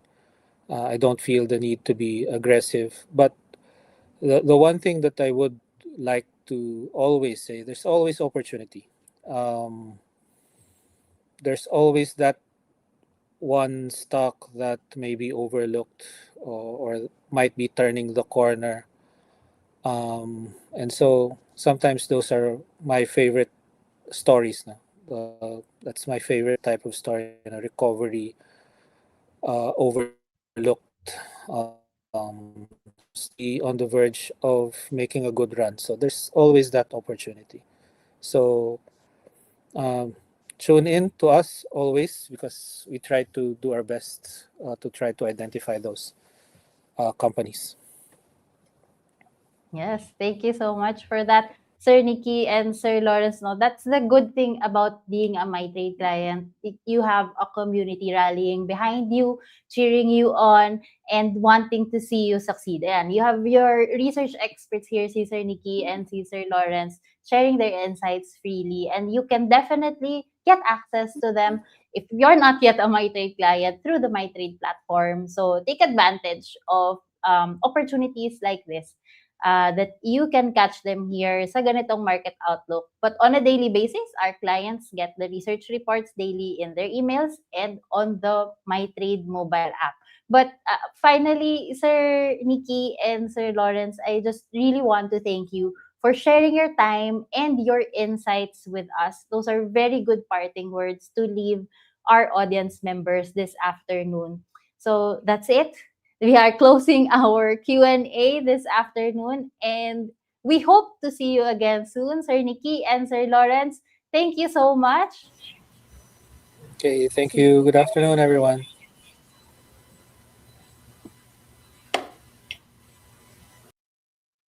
Okay, so marami ba tayong natutunan ngayong hapon? I hope ang sagot ay yes, but wait, there's more. We have a final trivia game where there will be 3 winners of 500 peso credit to their MyTrade account. So for those of you who are still tuned in this afternoon, of course, uuwi kayo ng madaming insights from Sir Nicky and Sir Lawrence, but also you get a chance to win 500 pesos trading credit for your very own MyTrade account. So are you ready? Are you in it to win it? Are you ready? Please type in the chat box yes if you are ready and if you agree. Please type in the chat box yes para makapag-start na tayo ng ating game. Okay? So, while I'm waiting for your comments here, please type yes in the chat box. I'll explain the mechanics lang saglit. So, we'll flash the question on the screen and you only need to type the letter of the correct answer when I say go. Okay? Kailangan iintayin nyo yung signal ko na go. Okay? Otherwise, hindi counted ang inyong answer. So, ayan, madami nang nag-type ng yes. Ready na daw silang manalo ng 500 pesos today. And as usual, syempre, first to comment is the winner. Alright? So, our team will be on standby to check sino ba ang magiging lucky winner natin for this afternoon. And I think everyone who's in the live is now ready. So, team, please flash the first question. Okay, I will read the question first and then tsaka tayo bibigay ng answer, of course. Okay, sige. Ready na? Ayan, yung question. What does a bull market mean? Letter A, prices are rising. Letter B, prices are falling. All right? Again, what does a bull market mean? Letter A, prices are rising. Letter B, prices are falling. Go! Type in your answers in the chat box. All right. Sige. Okay, meron lang nakasagot. Okay, and I think, so our team is taking note kung sino yung unang-unang nakasagot ng tama for this. Ang daming nagsagot ng A, pero A nga ba ang tamang sagot? Let's check.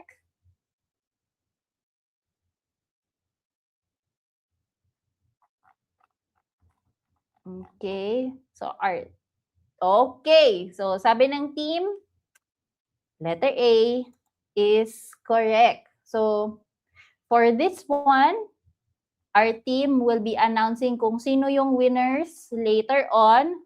So we will have, I think, 5 winners for the trivia game. So if you didn't get this question, you still have a few more chances. So next question tayo.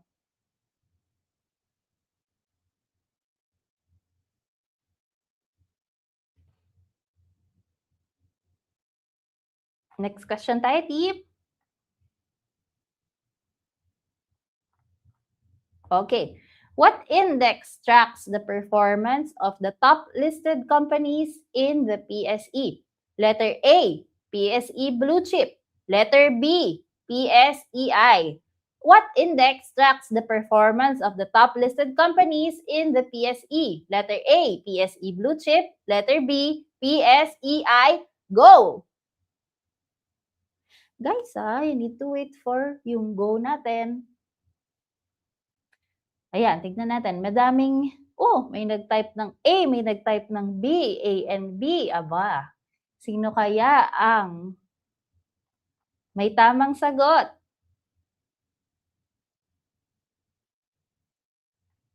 Sige, our team is on standby looking at those of you who typed in the correct answer. But team, let's show the correct answer here for the second question.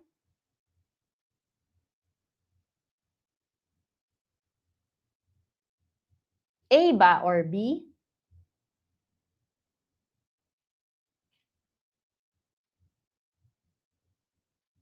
It's B. PSEI ang tamang sagot. Okay. Sino kaya ang nakakuha ng tamang sagot dyan? Alright. Let's move on to the next question. Don't feel bad, guys. Meron pa tayong 3 more questions to go. Let's move on to the next question.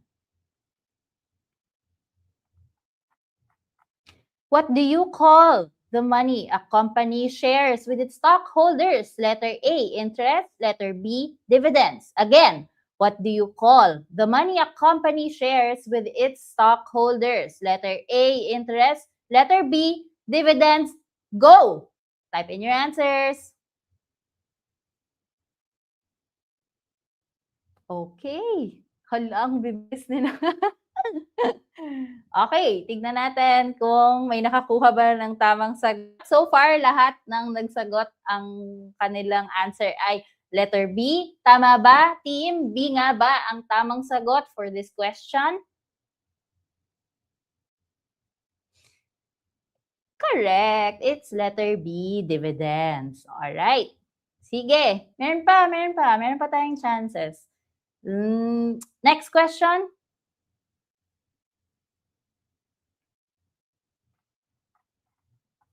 Okay. What is the online arm of Abacus Securities Corporation? Ayan. Letter A, MyTrade PH. Letter B, Abacus Online. All right. Again, what is the online arm of Abacus Securities Corporation? Letter A, MyTrade PH. Letter B, Abacus Online. Ready? Go!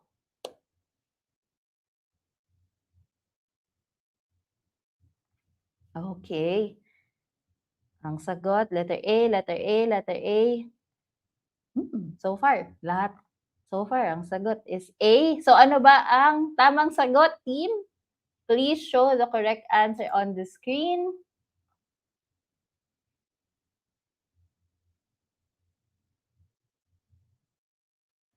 Letter A.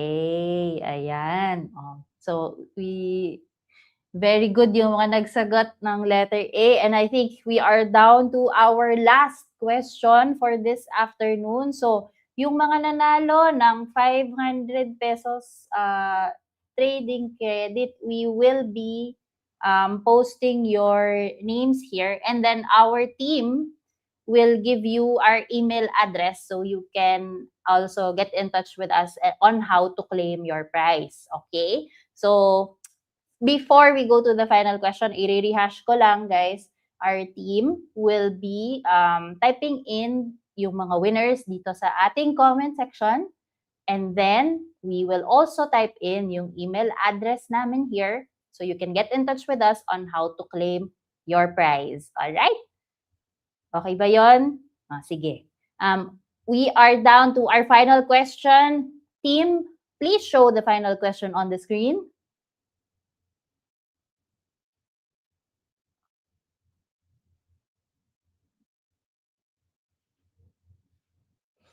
Okay, down to the last question.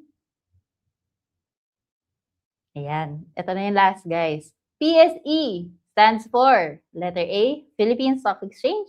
Letter B, Philippine Securities Exchange. Okay, again, PSE stands for letter A, Philippine Stock Exchange, or letter B, Philippine Securities Exchange. Go! Okay, okay. Ang sagot nila ay A. Tama ba ang letter A? Sige, team, let's show the correct answer.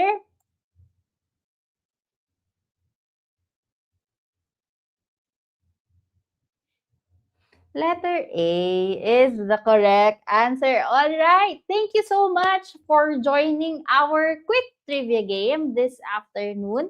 And congratulations to all of the winners. Ang bibilis yung mag-isip at ang bibilis yung mag-type. Kudos sa inyo.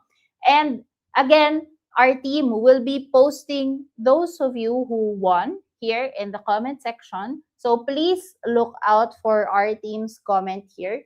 And then we will also post our email address here so you can get in touch with us for instructions on how to claim your prize. Guys, ang prize, 500 pesos trading credit for your MyTrade account. So, if kunyari nanalo ka and wala ka pang MyTrade account, don't worry, we will help you on how to open one. Alright? So, ayan. Sige, while we're waiting for our teams comment here kung sino ang winners, I would just like to reiterate, guys, if today's session helped you see the market more clearly, the next step, of course, is to stay engaged and to stay disciplined. So, log into your MyTrade account, review the research, build or update your watch list, and continue learning before making any investment decision. Kasi for those of you who are new, you may visit the registration link on screen. The team will also type it down so that you will be able to begin your investing journey here at MyTrade PH. Bakit? Kasi MyTrades and markets can change quickly. A good process helps you respond better. And for this afternoon, again, I want to thank you guys for staying until this point in time. Thank you to our speakers and to the Abacus team and to everyone who joined us this afternoon. Kasi the first half of 2026 reminded us that markets don't always follow a script.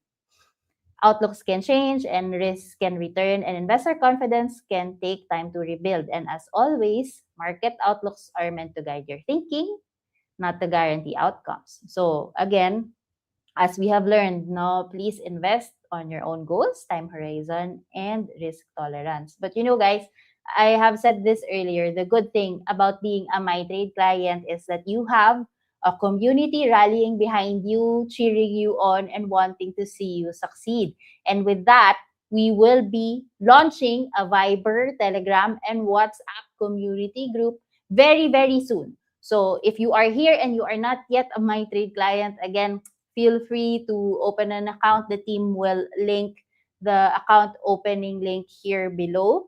The Viber and Telegram and WhatsApp community will allow you to be able to see our exclusive content for our clients. So you can stay in the know on the latest happenings in the market. So again, I would like to reiterate that that community will be for MyTrade account holders only. So make sure you're a client so you can see our exclusive content and reports that can help you through your stock market journey. Okay ba yon?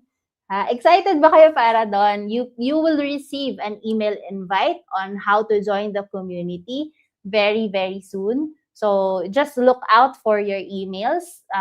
Open it from time to time. We will send the invite there sa inyong mga email address. So on another note, make sure to follow us on Facebook, Threads, Twitter, Instagram, and on LinkedIn at MyTradePH for more content like this. Or, kung hindi pa kayo subscriber sa YouTube, please subscribe to our YouTube channel at MyTradePH to get updated when we release a new video about the stock market. Otherwise, if you like podcasts, you can tune in to our Spotify podcast at MyTrade Unplugged to learn better how to navigate the stock market from industry leaders. All right. So, I can see that our team has already posted yung winners natin here. So I would just like to show it on screen. Congratulations, Lotsky, Don Villago, Rafael, Ronnie Cruz, and Annie Lynn. Ayan. So, send us a message with a screenshot, contact details, and client code to claim your prize. Message us on our official channels. You can send us a DM or you can also send us an email. The team will also be posting the email here in our comment section. So at least you have other channels that you can get in touch with us with.